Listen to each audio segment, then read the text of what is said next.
नमस्कार साथियों, मैं आनंद प्रकाश पांडे एन मिश्रा क्लासेस में आप सभी का स्वागत करता हूं। जैसा कि हम लोगों ने पिछले वाले वीडियो में अध्ययन किया था भारतीय दर्शन एवं शिक्षा, और भारतीय दर्शन एवं शिक्षा के जो संप्रदाय जो थे वो दो प्रकार के थे।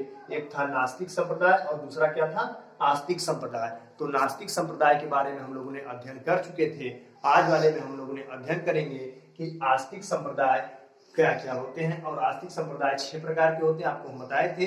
उसमें सबसे पहला हम अध्ययन करेंगे न्याय दर्शन। क्या अध्ययन करेंगे? न्याय दर्शन। तो इससे पहले, अध्ययन करने से पहले, आप सभी लोग चैनल पे जितने लोग भी हों, नए हों, वो सब्सक्राइब कर लीजिए चैनल को, बेल आइकन को दबा लीजिए और वीडियो को ज्यादा से ज्यादा शेयर कर दीजिए, जिससे कि और लोग भी लाभान्वित हो सकें। और लाइक करना तो बिल्कुल मत भूलिए। तो आइए देखते हैं हम लोग कि न्याय दर्शन क्या होता है।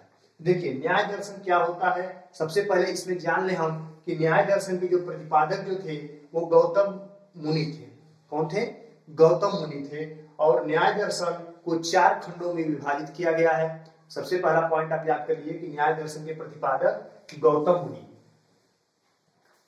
प्रतिपादक कौन थे? गौतम मुनि थे। और इसको जो न्याय दर्शन है इसको 4 खंडों में विभाजित किया गया है। वो 4 खंड क्या क्या है? प्रमाण संबंधी विचार। पहला क्या है? प्रमाण संबंधी विचार। जो प्रमाण दिया जाता है उस पे आप विचार करिए, प्रमाण संबंधी विचार। दूसरा क्या है? भौतिक जगत संबंधी विचार। हमारा जो भौतिक जगत जो है, जो संसार है, उस पे आप, उसके संबंध में आपका क्या विचार है, तो भौतिक संबंधी विचार।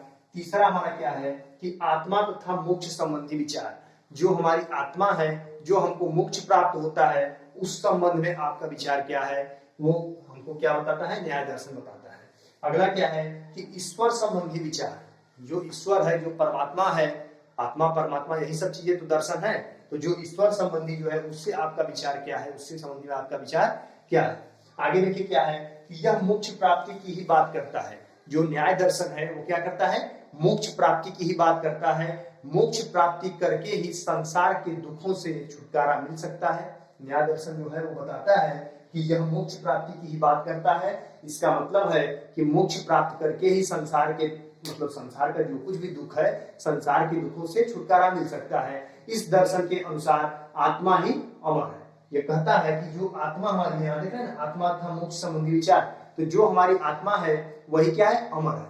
आगे देखिए क्या है, न्याय जो सूत्र है। देखिए इसमें जो न्याय दर्शन जो है, उस न्याय दर्शन में कुछ सूत्र बताए गए हैं। वो सूत्र क्या है कि न्याय सूत्रों में बताया गया है कि 16 पदार्थों के तत्व ज्ञान से मोक्ष प्राप्ति हो सकती है। कितने प्रकार के? 16 पदार्थ के। बहुत ही डीपली, बहुत ही अच्छे तरीके से एक एक पॉइंट को क्लियर कराते हुए चल रहे हैं। आप ध्यान दीजिए कि 16 पदार्थ जो न्याय दर्शन है वो बताता है कि जो न्याय सूत्र है, उस मतलब अपने न्याय सूत्र उनका जो था उसमें उन्होंने बताया था कि 16 पदार्थ के तत्व ज्ञान से, 16 पदार्थ का जो तत्व ज्ञान है उससे मोक्ष की प्राप्ति हो सकती है। आइए देखते हैं कि वो 16 प्रकार कौन कौन से हैं। पहला है प्रमाण, प्रमेय, संशय, प्रयोजन, दृष्टांत। पहला प्रमाण है, दूसरा प्रमेय है, संशय तीसरा है, चौथा प्रयोजन है, चौथा पांचवा क्या है? दृष्टांत है। आगे देखिए, छठवां अवयव, तर्क, निर्णय, वाद, जल्प और विपणा। आगे हेतुभास, छल, जाति, सिद्धांत और निग्रह स्थान। ये 16 जो पदार्थ जो हैं, इससे न्याय दर्शन बताता है 16 पदार्थ के जो तत्व हैं उससे मोक्ष की क्या होती है? प्राप्ति होती है। तो हमको ये बताते हैं, ये क्या बताए? न्याय दर्शन बताए। आगे अगर देखा जाए इसमें दूसरा क्या है कि वैशेषिक दर्शन। क्या है? वैशेषिक दर्शन। ये क्या होता है? तो देखिए, वैशेषिक दर्शन के सबसे पहले हम जान जाए इसके प्रवर्तक कौन थे। तो महर्षि कौन थे? महर्षि कणाद। महर्षि कणाद जो थे वो वैशेषिक दर्शन के प्रवर्तक थे। आगे देखा जाए कि वैशेषिक दर्शन क्या कहता है, तो इसमें अगर देखा जाए तो वैशेषिक दर्शन बहुवादी यथार्थवाद है। वैशेषिक दर्शन क्या है? बहुवादी यथार्थवाद है। बहुवादी का मतलब क्या है? बहुत से वाद है इसमें, बहुत वाद विवाद है, और यथार्थवाद है।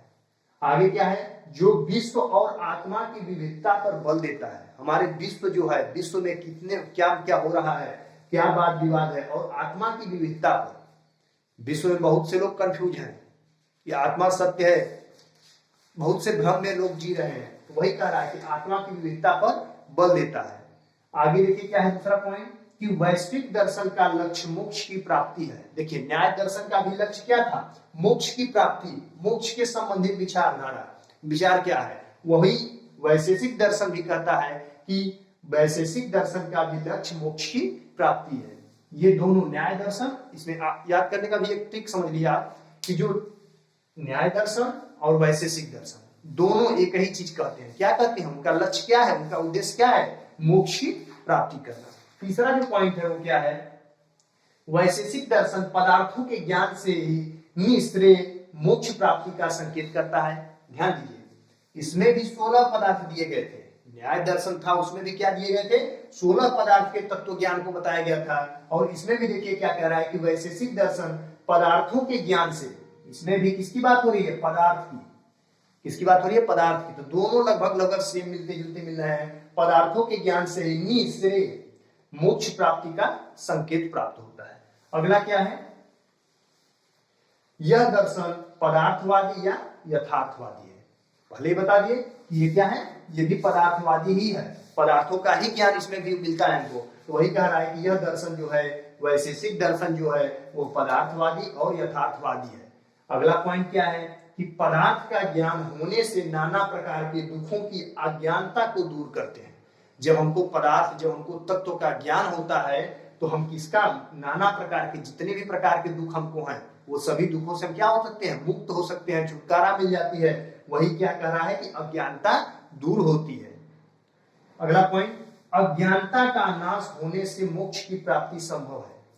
अगर अज्ञानता का नाश हो जाए, जो हमारे जो दुख है, जो हमारे अंदर जो खराब से खराब जो बातें हैं, ज्ञान है, वो अगर हमारा क्या हो जाए, दूर हो जाए, अज्ञानता से, अज्ञानता का नाश हो जाए, जितनी भी बुराइयां हमारी हैं सबकी सब हमारी नहीं, सबकी, किसी भी मानव प्राणी की या किसी भी जीव जंतु की, अगर उसकी जो बुराइयां हैं, अज्ञानता जो है, जो ज्ञान की जगह पे एक अज्ञान होता है, एक अज्ञान होता है, अगर अज्ञानता नाश हो जाए तो वहीं पे क्या हो जाती है, मोक्ष की प्राप्ति हो जाती है। मोह माया, आप मोह माया से दूर हो जाइए और एकदम पूरा आप मोक्ष की प्राप्ति पा जाएंगे।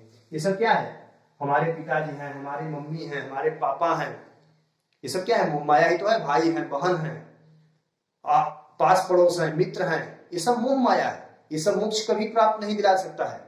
ये सब अगर हम मोह माया में पड़े रहेंगे तो मोक्ष की प्राप्ति हमको कभी नहीं हो सकती है। तो अज्ञानता का नाश अगर हो जाए, ये सब मोह माया का अगर हमको नाश हो जाए तो हमको क्या हो जाती है, मोक्ष की प्राप्ति संभव है, मतलब हो सकती है। अगला देखिए क्या है कि जो पदार्थ है, न्याय दर्शन में जो पदार्थ थे 16 प्रकार के पदार्थ बताए गए थे, और लेकिन वैशेषिक जो दर्शन है उसमें 6 प्रकार के पदार्थ होते हैं। उस 6 प्रकार के पदार्थ क्या हैं, द्रव्य है, गुण है, कर्म है, सामान्य है, विशेष है और समवाय है। इसको आप लोग बहुत अच्छे से स्क्रीनशॉट लेकर के अपना नोट्स बनाते हुए चलिए, ताकि आगे आप लोग एग्जाम में आप लोग नंबर अच्छा उठा सके। तो आइए देखते हैं, इसके बाद हम लोगों ने अगला पढ़ते हैं। तो देखिए हमारा जो तीसरा जो है, वो तीसरा क्या है, सांख्य दर्शन। सांख्य दर्शन क्या है, सांख्य दर्शन की जो प्रणेता है वो कौन है, कपिल मुनि है। कौन है, कपिल मुनि।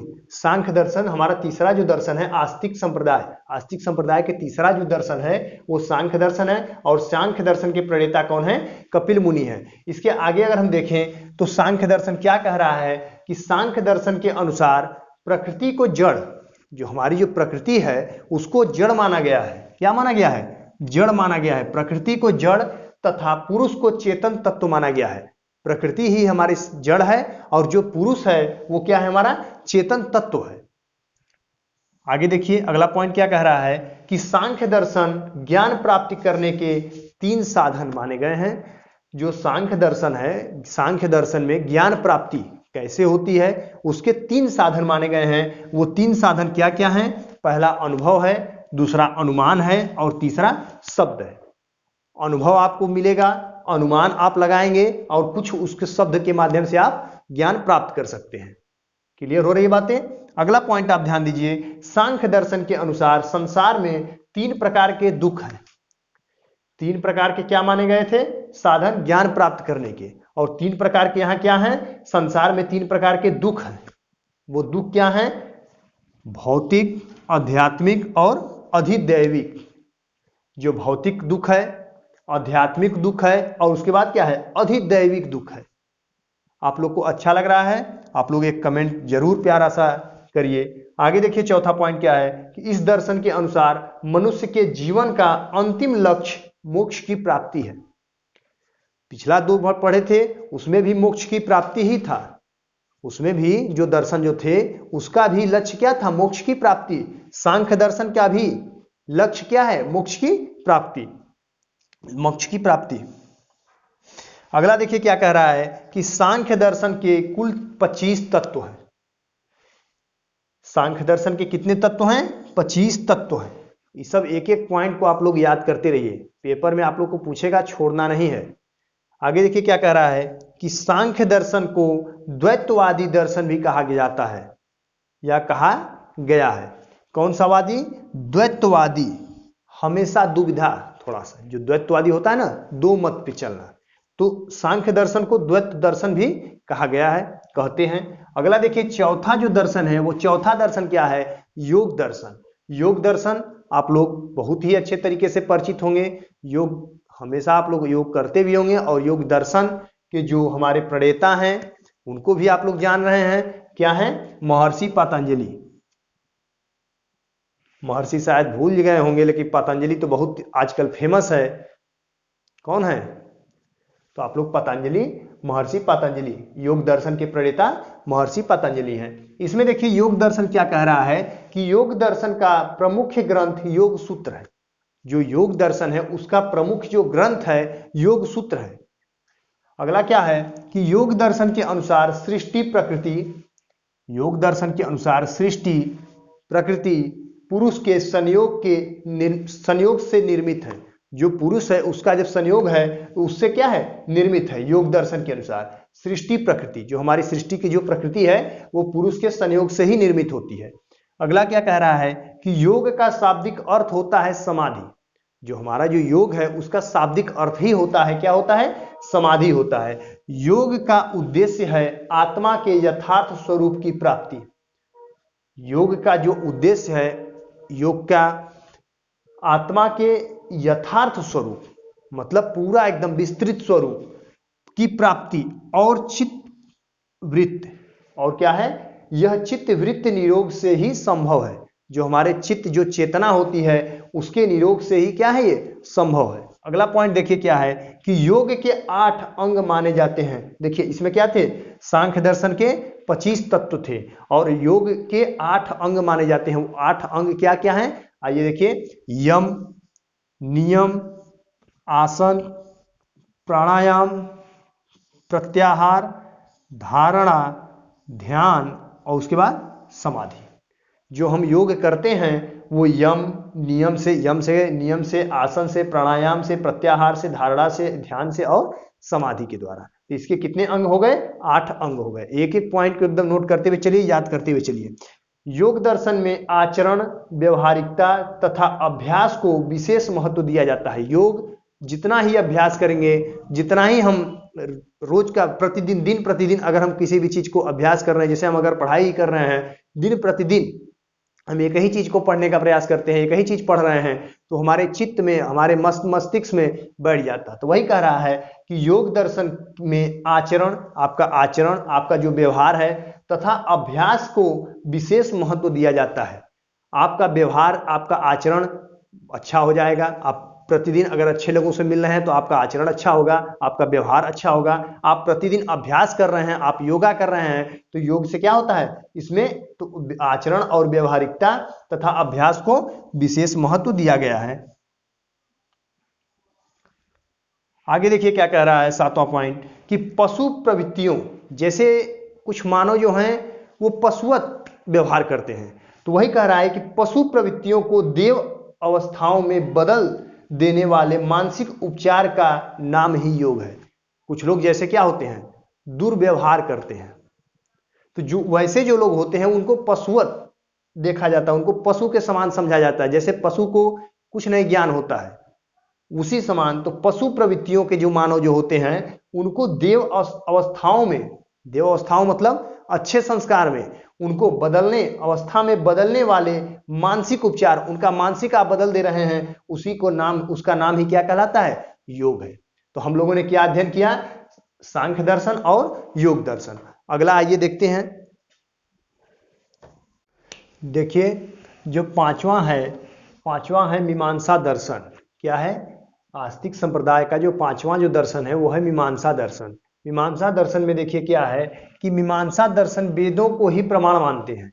जो मीमांसा दर्शन है वो जो हमारे जो वेद हैं, ऋग्वेद, सामवेद, अथर्ववेद, यही सब जो वेद हैं उसको ही क्या मानते हैं? प्रमाण मानते हैं। प्रमाण मतलब यही सत्य है, यही सत्य है, वो उन्हीं को ही, वेद को ही प्रमाण मानते हैं। अगला देखिए क्या कह रहा है कि मीमांसा दर्शन के अनुसार ज्ञान वस्तु क्या है? ज्ञान वस्तु या विषय का प्रशंसक है।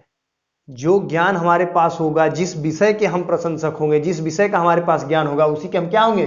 प्रशंसक होंगे। तो मीमांसा दर्शन के अनुसार ज्ञान वस्तु या विषय का प्रशंसक है। अगला पॉइंट ध्यान दीजिए कि मीमांसा दर्शन मुख्यतः वैदिक मंत्रों से संबंधित है। जो मीमांसा दर्शन हमारा जो है, जो वैदिक काल जो थी उसमें जो मंत्र के जो थे, वैदिक कालों में जो मंत्र जो थे उसका क्या है? तो वैदिक मंत्रों से संबंधित है। वैदिक मंत्र को ही हम क्या कह रहे हैं? मीमांसा दर्शन कह रहे हैं। आगे देखिए क्या है कि इसे कर्म कांड विषयक होने के कारण हमारा जो मीमांसा दर्शन है वो कर्म कांडी है। मतलब उसमें कर्म होते थे, कर्म कांड होते थे। हमारे अगर देखा जाए भारतीय दर्शन में तो तमाम तरह के कर्म कांड होते थे। तो वही कह रहा है कि इसे कर्म कांड विषयक होने के कारण कर्म मीमांसा भी कहते हैं। जो हमारा जो मीमांसा दर्शन है उसमें कर्मकांड होते थे, तो कर्मकांड विषय होने के कारण उसको हम एक और कौन सा कांड उसको कहते हैं? कर्म मीमांसा भी उसको हम कहते हैं। अगला देखिए क्या कह रहा है कि मीमांसा का शाब्दिक अर्थ होता है। जो मीमांसा दर्शन होता है उस मीमांसा दर्शन में जो मीमांसा का शाब्दिक अर्थ होता है वो क्या होता है? विचारणीय विषय का युक्तियों की समीक्षा के द्वारा निर्णय। जो विचारणीय है, जो कुछ भी हम सोचते हैं, जो कुछ भी हम विचारते हैं, उस विषय का युक्ति की समीक्षा, मतलब जो समीक्षा हम करते हैं, तो वही कह रहा है कि समीक्षा का ही निर्णय करना हमारा क्या है? मीमांसा दर्शन है। अगला देखिए क्या है छठवां, वो क्या है? वेदांत दर्शन। ये हमारा छठवां और लास्ट है वेदांत दर्शन। वेदांत दर्शन क्या है? देखिए वेदांत दर्शन उत्तर मीमांसा दर्शन भी कहते हैं। क्या कहते हैं? उत्तर मीमांसा दर्शन। वेदांत दर्शन को ही हम उत्तर मीमांसा दर्शन भी कहते हैं। हो सकता है पेपर में आपसे वेदांत दर्शन पूछे, हो सकता है उसी का नाम बदल दे, क्या कह दे कि उत्तर मीमांसा दर्शन। तो हम वेदांत दर्शन को ही उत्तर मीमांसा दर्शन भी कहते हैं। अगला देखिए इस वेदांत दर्शन में क्या कहा जा रहा है कि सर्वप्रथम वेदांत का प्रयोग, सर्वप्रथम वेदांत जो था हमारा, वेदांत दर्शन जो था उसमें वेदांत जो था उसका प्रयोग उपनिषद के अर्थ में, उपनिषद वेद का अंतिम भाग है। जो उपनिषद हमारा जो था, जो है उपनिषद, तो सर्वप्रथम वेदांत का प्रयोग उपनिषद के अर्थ में, उपनिषद के अर्थ में हुआ और उपनिषद वेद का अंतिम भाग है। हमारे जो उपनिषद है वो हमारे जितने भी वेद हैं उस वेद का क्या है? सबसे अंतिम भाग है। अगला क्योंकि इसके आगे वाले वीडियो में हम आपको उपनिषद के बारे में ही पढ़ाएंगे, तो आप लोग लगातार बने रहिएगा। तो इसी के बाद उसमें हम लोग अच्छे से जानेंगे कि उपनिषद क्या है। तो आगे देखिए क्या है कि वेदांत दर्शन में शंकराचार्य द्वारा रचित भाष्य अत्यंत महत्वपूर्ण है। जो शंकराचार्य जो थे, तो वेदांत दर्शन में जो शंकराचार्य जो हैं, शंकराचार्य द्वारा रचित जो भाष्य जो था वो अत्यंत महत्वपूर्ण है। जैसे एक दो भाष्य हम बता रहे हैं उनके रचित भाष्य। पहला क्या है? मान लीजिए कि शारीरिक भाष्य है, दूसरा क्या है? गीता भाष्य है। इसी प्रकार के अन्य भी और तरीके के उन्होंने अपनी रचित भाष्य दिए थे, अपनी रचित पुस्तकें दी थी। अगला देखिए क्या है कि वेदांत दर्शन के मूल तत्व हैं। देखिए इस पॉइंट को बहुत ध्यान से देखिए कि वेदांत जो दर्शन है उसके मूल तत्व हैं। और मूल तत्व क्या क्या हैं आप देखिए क्या है? परम सत्य, परम सत्य, हमेशा सत्य बोलिए, परम ब्रह्म, परम सत्य, परम ब्रह्म, आत्मा तथा ब्रह्म। जो हमारी आत्मा है वो भी ब्रह्म, आत्मा तथा ब्रह्म। सच्चिदानंद, ब्रह्म शून्य नहीं है। जो हमारा ब्रह्म है वो शून्य नहीं है। ब्रह्म वेदों से परे है। जो हमारा ब्रह्म है, जो हमारा सत्य है वो क्या है? वेदों से परे है। ब्रह्म जगत का रचयिता तथा विनाशक है। जो हमारा ब्रह्म है वो जो है उस जगत, जो ब्रह्म जगत है उसके रचयिता तथा विनाशक है। ब्रह्म जगत का रचयिता तथा विनाशक है। अगला देखिए क्या है, अनिर्वचनीय। क्या है? अनिर्वचनीय। एक होता है वचनीय, एक होता है अनिर्वचनीय। तो ये क्या है? वेदांत दर्शन अनिर्वचनीय है। अगला क्या है? निर्वैयक्तिक है। उसके बाद क्या है कि ब्रह्म निर्गुण है। तो हमारे जो वेदांत दर्शन है उनके मूल तत्व ये कम से कम 9 या 10 प्रकार के उनके तत्व हैं। तो हम लोगों ने आज मीमांसा दर्शन और वेदांत दर्शन, हमारा जो था वो 6वां सबसे अंतिम हमारा था वेदांत दर्शन। आप लोग इसका एक बार स्क्रीनशॉट ले लीजिए और आप लोग नोट्स बनाते हुए चलिए। मैं बार बार कह रहा हूं। तो आज हम लोगों ने अध्ययन क्या किया कि भारतीय दर्शन एवं शिक्षा, भारतीय दर्शन और शिक्षा। इससे पिछले वाले भी वीडियो में उसमें इसके 2 पार्ट थे। एक था नास्तिक संप्रत्यय और दूसरा था आस्तिक संप्रत्यय। तो पहले वाले वीडियो में हम लोगों ने नास्तिक संप्रत्यय के बारे में अध्ययन कर चुके थे।